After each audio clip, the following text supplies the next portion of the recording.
Pizza man makes delivery. Notices woman mouth 2 words he couldn't ignore. When Joey Grundle pulled up to the house on Greenbriar Road, it felt like any other delivery, until a woman with haunted eyes mouthed 2 chilling words that made his blood run cold. Help me. It was the kind of town where time seemed to stand still. Waldo, Wisconsin, nestled quietly amidst rolling fields and dense woods, was a place where everyone knew everyone. At least, that's what they liked to believe. Joey Grundle, a 23-year-old pizza delivery driver, had spent his whole life in this sleepy town. To the outside world, he was just another small-town guy, but Joey carried a quiet ambition. By day, he delivered pizzas with a reliable smile, navigating Waldo's narrow streets and forgotten alleys. By night, he dreamed of opening his own restaurant, a cozy diner that would serve his grandmother's recipes to the town he loved. It was a modest dream, but in Joey's mind, it was everything. Joey wasn't just a delivery driver. He was an observer of life. Every door he knocked on, every face he encountered, added a piece to the puzzle of his world. There was the old man on Elm Street who always tipped generously, the single mom at Maple who apologized for her kids' chaos, and the reclusive artist who left cryptic notes instead of answering the door. Over time, Joey developed a knack for noticing details others missed, the faint tension in someone's voice, a flicker of unease in their eyes. Occasionally, he'd stumble upon strange situations. Once, he delivered to a house with windows covered in aluminum foil. Another time, he'd heard muffled screams that turned out to be a parrot mimicking a crime drama on TV. But these oddities were harmless. At least they used to be. It was a late September afternoon, the kind of day where the chill in the air hinted at the coming frost. A gray sky hung heavy over Waldo, casting long shadows on its quiet streets. Joey glanced at his next delivery slip, an unfamiliar address at the very edge of town. It was rare for the pizza shop to get orders from that area, and Joey couldn't shake a faint sense of foreboding. As he drove down the winding road, the familiar gave way to the unknown. The houses became sparser, the streets darker. The usual hum of Waldo felt distant, replaced by an eerie stillness. The destination was a modest house at the end of a gravel driveway, half hidden by overgrown trees. Its paint was faded, its windows shut tight, and a single dim light flickered from within. Joey parked his car and stepped out, clutching the pizza box as a gust of cold wind sent shivers down his spine. The house seemed to exhale unease. He knocked on the door, the sound echoing faintly into the stillness. Moments later, the door creaked open. Standing there was a man in his late 40s, his face lined with shadows. His name, Joey later learned, was Dean Hoffman. Dean's demeanor was oddly stiff, his smile forced, his eyes darting towards something or someone behind him. "Pizza's here," Joey said, his usual cheer faltering under the man's piercing gaze. Then Joey saw her. At first, she was just a figure in the background, a woman standing unnaturally still. Her hair was disheveled, her hands clasped tightly in front of her. But it was her eyes that struck Joey, wide, terrified, pleading. As she shifted slightly, he noticed a faint bruise on her arm, its purple edges peeking out from beneath her sleeve. Their eyes met, and for a fleeting moment, time seemed to freeze. Then, she mouthed 2 words that sent a chill straight to Joey's core. "Help me." Joey's heart pounded. He wanted to react, to do something, but Hoffman's presence loomed large, his body blocking the doorway. The tension was suffocating. Joey forced himself to smile, handed over the pizza, and mumbled a quick, "Have a good evening."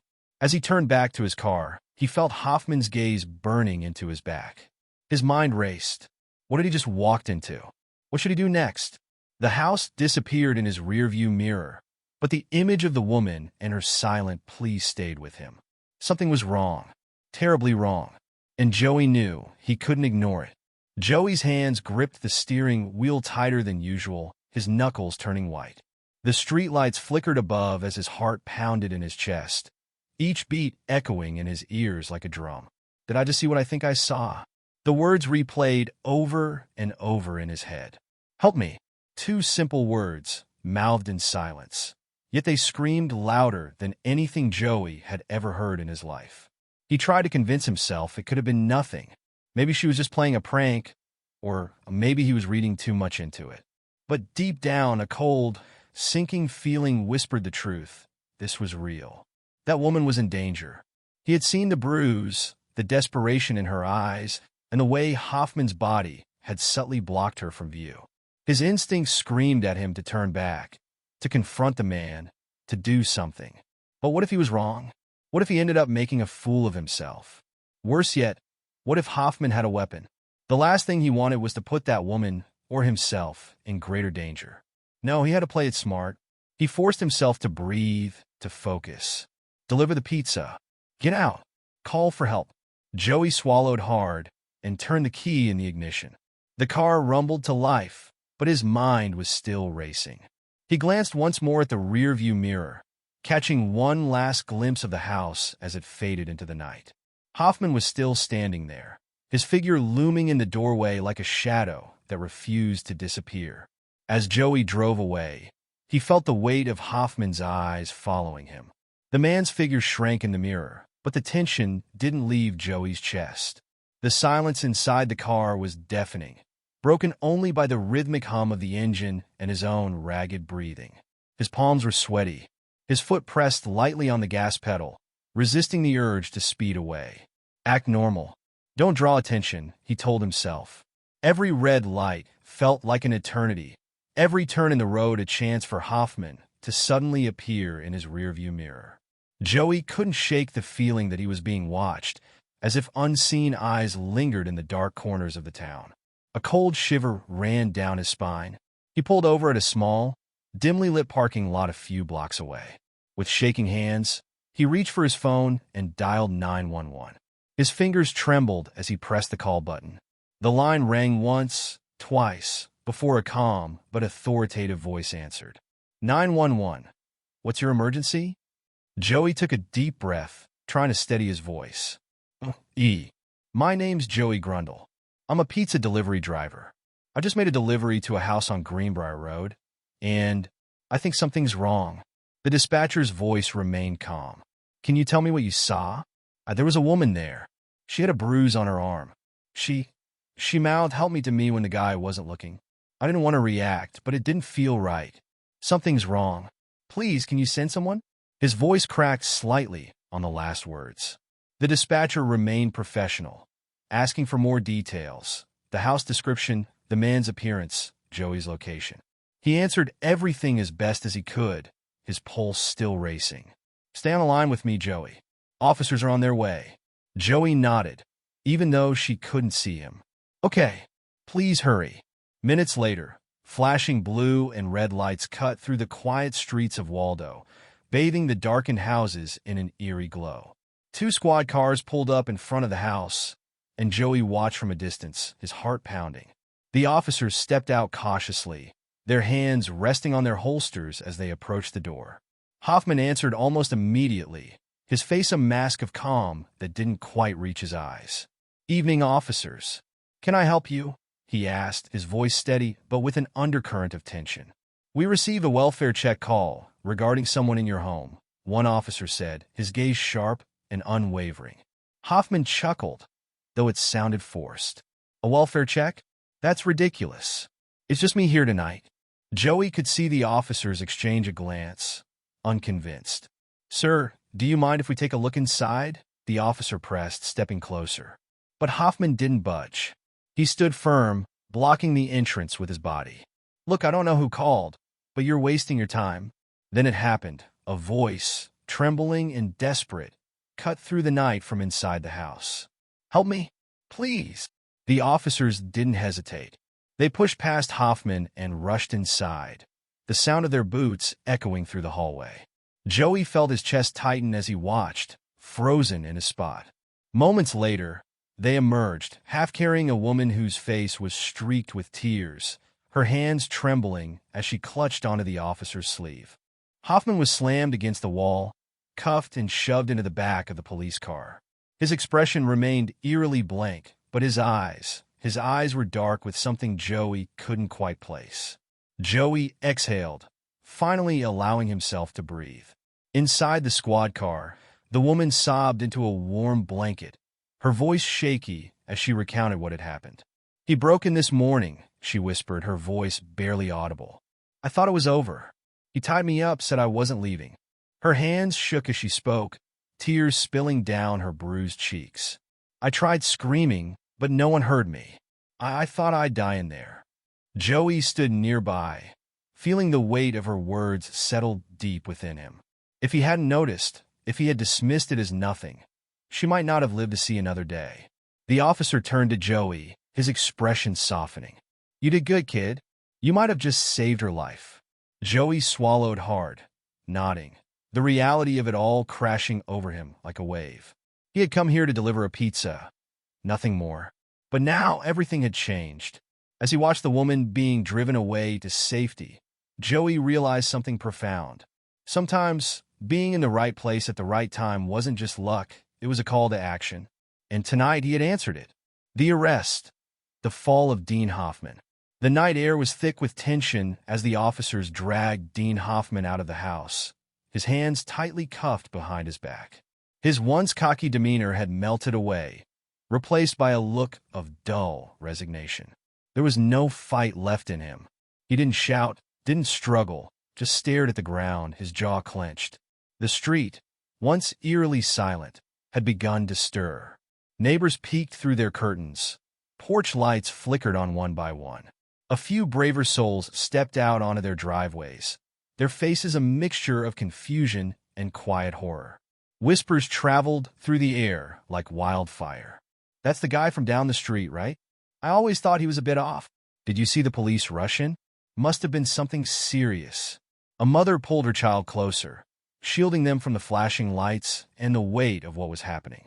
The quiet town of Waldo, Wisconsin, had been cracked open, exposing a darkness no one had seen, or perhaps no one wanted to see. Inside the police car, Hoffman finally broke his silence. "She wanted me back," he muttered, his voice devoid of emotion. "She just didn't know it yet." The officer beside him shook his head, disgust evident in his expression. "Save it for the judge, Hoffman." Back at the station, the interrogation room was stark and cold. Under the relentless fluorescent lights, Hoffman sat hunched over, his fingers twitching. As detectives grilled him, pieces of the puzzle began to fall into place. It wasn't the first time he had terrorized her. This was just the first time someone had noticed. Meanwhile, the victim, finally safe, recounted a chilling series of events. She had met Hoffman years ago, and their relationship had started off normal enough. But gradually, his control tightened. He isolated her, manipulated her, and when she finally found the strength to leave, he didn't let go. That night, he'd broken into her home, tied her up, and told her she'd never leave him again. If Joey hadn't noticed, the story could have ended differently. Much differently. Sitting in his car down the street, Joey watched the flashing lights reflect off his windshield. His hands trembled slightly on the wheel, the adrenaline slowly fading, leaving behind a wave of exhaustion. He exhaled shakily, staring at his reflection in the rearview mirror. For a long moment, he sat there, trying to process it all. A simple pizza delivery, something he had done 1,000 times before, had turned into something life-changing. If he had ignored that desperate whisper, driven away without looking back, he shook the thought away. He didn't want to think about what could have happened. His phone buzzed. A text from his boss at the pizza shop. Heard about what happened. "You okay?"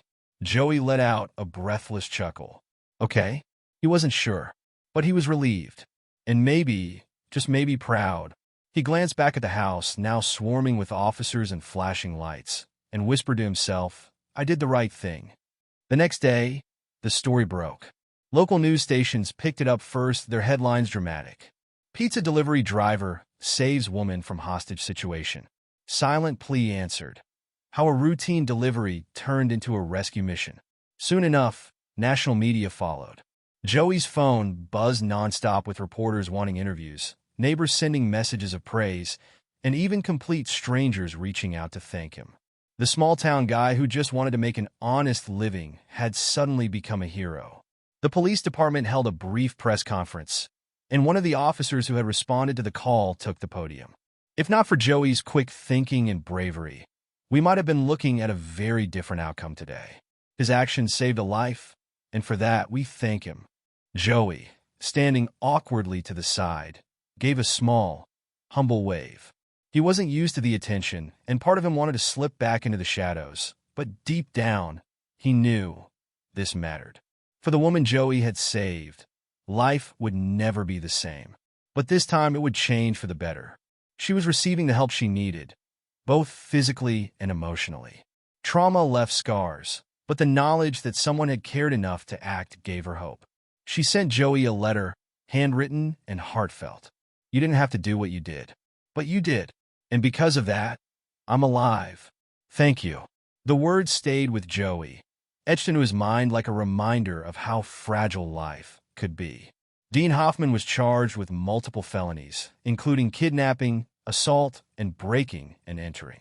The courtroom was packed on the day of his sentencing, the air thick with anticipation. As the judge delivered his verdict, a lifetime behind bars, Joey felt a weight lift off his shoulders. Justice had been served, but the scars left behind, both visible and invisible, would remain. The case became a cautionary tale, a reminder that sometimes the smallest actions could have the greatest impact. It inspired a movement in the community, urging people to pay closer attention to their surroundings and trust their instincts. Joey never considered himself a hero. To him, he was just a guy doing his job. But as the weeks passed, people began to see him differently. Parents pointed him out to their kids in the grocery store. Teachers used his story as an example in classrooms. And even his boss proudly hung a newspaper clipping in the pizzeria with the words, "Our very own hometown hero." And Joey? He still delivered pizzas. But every time he walked up to a stranger's door, he paid a little more attention, because now he knew, sometimes, the smallest detail could make the biggest difference. As he pulled up to his next delivery, he smiled to himself. "Just another pizza," he whispered. But deep down, he knew no delivery was ever just a delivery anymore. Joey's story reminds us of something crucial. Heroism doesn't always come in capes or grand gestures. Sometimes it comes in the form of a pizza box, a quiet observation, and the courage to act when it matters most. Because at the end of the day, it's not about being in the right place at the right time. It's about doing the right thing when the moment presents itself. And that's a lesson worth remembering. The power of a small decision. Sometimes the smallest choices have the most profound impact. Joey Grundle never set out to be a hero. He was just doing his job, delivering pizzas, following his usual routine. But in that brief moment, when his eyes met hers and he saw the silent plea for help, he made a decision. He chose to listen to his instincts, to trust what he saw, and to take action.